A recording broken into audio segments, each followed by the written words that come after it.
আগে বলছি যে উনি আমাদেরকে ক্ষমা চাইতে হবে। এখন আমাদের ভাইয়ের রক্তের বিনিময়ে যে রক্তটা তারা আমাদের গায়ে থেকে জড়াইছে, ওই রক্তের বিনিময়ে আমরা ওবিসির পদত্যাগ চাই চাই চাই।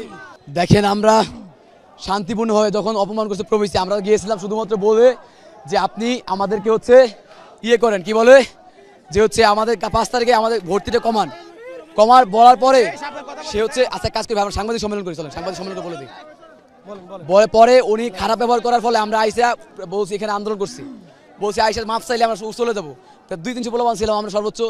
পরে যখন তাও মানল না, তখন বললাম যে আমরা তাইলে ওর কার্যালয়ে ঘেরাও করবো। পরে সবাই কার্যালয়ে ঘেরাও করার জন্য আমরা আসি নাই, আমরা আসছি যাতে করে ও আইসে কথা বলে, মানে আগায় আসছি একটু। ও তাও আসলো না, ও বাহিনী বানায়া পিছনে হচ্ছে মামুন বাহিনী বানায় পিছনে পাঠাইছে। আমাদের বড় ভাইরা যারা ছিল তারা বলছে আব্দুর রহমান তোরা সবাই চলে যা, আমরা সবাই চলে আসতেছিলাম। পুলিশ বলছে চলে যাওয়ার সময় এই মুহূর্তে পিছন থেকে ওরা পাটকে ছুটছে, লাঠি বেড়ে করছে। দেশীয় অস্ত্র হামলা ছিল, মামুন বাহিনীর হামলা, প্রবিসি মামুনের বাহিনীর হামলা। কারণ ওদের তো টাকার অভাব নাই, ওরা লোপারের টাকা ছাত্রদের পিছনে লিলিয়ে দেয়। এখানেও শান্তিপূর্ণ ছিলাম। জাস্ট উনি বলবে, আমরা আগে নিউজকে আপনাদের বলেছি যে আপনারা জাস্ট বলেন যে উনি মাপ চাইবে, মাপ চেয়ে 5টা দফা আছে। আমরা তো ঢাকা বিশ্ববিদ্যালয়ের সাথে নাই, কারণ ওরা তো চোরদের সাথে থাকবো না, বাংলাদেশের শিক্ষা সিন্ডিকেট ওদের সাথে থাকবো না। তো আমরা এর জন্য পরে বলছি যে আমরা ওদের আইসা 1 মিনিট বলবো, মামুন বলবে যে আমরা মাপ চাই পোলাপানের কাছে, কারণ মেয়েদেরকে অপমান করছে, আমাদের সবাইকে মাপ চাওয়ার জন্য আসছি। নিরিবিলি দাঁড়ায় আসছি, ওরা আইসা মাপ চায় না। পরে যখন আমরা ভাইরা বললো, ওরা তখন ওইখান থেকে এগ্রেসিভ হয়ে আসছে, আমরা তো খালি হাতে আসছি, লাঠি সোজা কারো হাতে নাই।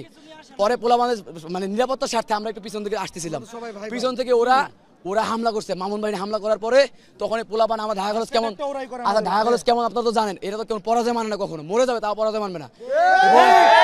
এবং ওই মুহূর্তে পোলাপান পরে ওইখান থেকে আমাদের বৈষম্য ছাত্র আন্দোলনের সমন্বয় প্রধান আমাদের রাকিব আমার ভাই, ও রাকিব পুরো একদম ওকে মাইরা পুলিশ, এবং ওরা একদম এখন ভয়াবহ অবস্থা, পুলিশ মারছে নিউমার্কেট থানার ওসি মহসিনের নেতৃত্বে মারছে আমার চোখের সামনে, তারা মেরে ও অবস্থা খারাপ। এখন আমরা 7 কলেজের সবাই সমন্বয় করে বলছি যে হচ্ছে এখন যেহেতু আমাদের নিজেদের এখন আর স্ট্যামিনা নাই, মানে স্ট্যামিনা বলতে আমরা মরে গেলে তো কোনো সমস্যা নাই, কিছু করার নাই, তো এখন অস্তিত্বের প্রশ্ন। কিন্তু এখন চিন্তা করছি যে সবার সামষ্টিক স্বার্থে আমরা একটু সাংবাদিক সম্মেলন করবো আমাদের ঢাকা কলেজ অডিটোরিয়ামে। এর মাধ্যমে কাল থেকে কঠোর কর্মসূচি ঘোষণা হবে এবং এই প্রবিসি মামুনকে রাষ্ট্রদ্রোহী মামলা দিতে হবে। রাষ্ট্রদ্রোহী মামলা দিয়ে প্রবিসি মামুনকে এখান থেকে বরখাস্ত করতে হবে। বরখাস্ত করে এই 7 কলেজ ঢাকা বিশ্ববিদ্যালয়ের আন্ডারে আর কোনো কার্যক্রম চলবে না। ঢাকা বিশ্ববিদ্যালয়ের একদম সমান যে বিশ্ববিদ্যালয়টি হচ্ছে, ওই বিশ্ববিদ্যালয়টি ঘোষণা দিয়ে আমাদের কার্যক্রম এখানে চালাতে হবে। প্রবিসির পদত্যাগ না হলে আমরা এখান থেকে যাব না। আপনারা জানেন 7 কলেজ ঢাকা বিশ্ববিদ্যালয় অধিভুক্ত বাতিলের দাবিতে আমরা দীর্ঘদিন ধরে আন্দোলন করে আসছি। আজকে ঢাকা বিশ্ববিদ্যালয় অধিভুক্ত 7 কলেজের অর্ধশত শিক্ষার্থী প্রবিসির রুমে যায়, সেখানে প্রবিসি তুচ্ছ তাচ্ছিল্য করে আমাদেরকে বের করে দেয়। পক্ষান্তরে আমরা কি করলাম, প্রবিসির পদত্যাগের দাবিতে তিনি যেন আমাদের ক্ষমা চাই এই বিবৃতি দেয়। এই জন্য আমরা ঢাকা গণতন্ত্র মুক্তিকরণ গেটে অবস্থান নিই। পরবর্তীতে পুলিশ এবং ঢাবির সন্ত্রাসীরা যারা ছাত্রলীগের গুন্ডারা আমাদের ওপর অতর্কিতভাবে হামলা চালায়, এটা সে হামলা চালাইছে নিউমার্কেট থানার ওসির পরিপ্রেক্ষিতে।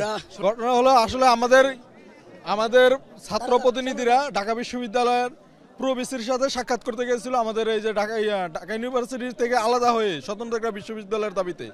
কিন্তু ওইখানে যাওয়ার পরে প্রবিসি অসৌজন্যমূলক আচরণ আমাদের সাথে করে, আমাদের নিজ নেতৃবৃন্দের সাথে করে।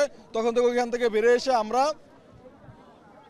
নীলক্ষেত মোড়ে এবং সায়েন্স ল্যাব মোড়ে শান্তিপূর্ণ আন্দোলন করি।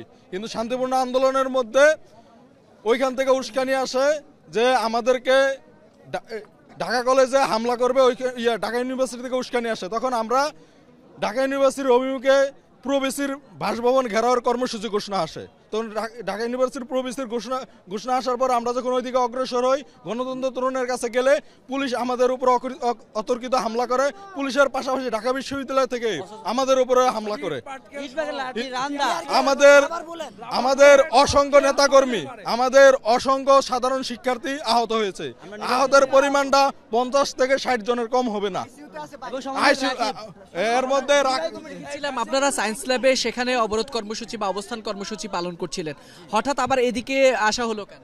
আমরা চাচ্ছিলাম যে সুস্থ একটা সমাজ, আমরা নিরস্ত্রভাবে ঢাকা বিশ্ববিদ্যালয়ে বিসি অভিমুখে রওনা হচ্ছি আমরা সুস্থতার জন্য, কিন্তু দেখা গেল তারা কি পুলিশ পেটুয়া ছাত্রলীগের মতো শুরু করছে। তাদের ছাত্রলীগকে আগে পুলিশ অস্ত্র দিয়ে সহায়তা করতো, শেল্টার দিচ্ছে টিয়ার শেল, আমাদের উপরে তারা টিয়ার শেল মারা শুরু করছে। আমাদের সমন্বয়ক রাকিব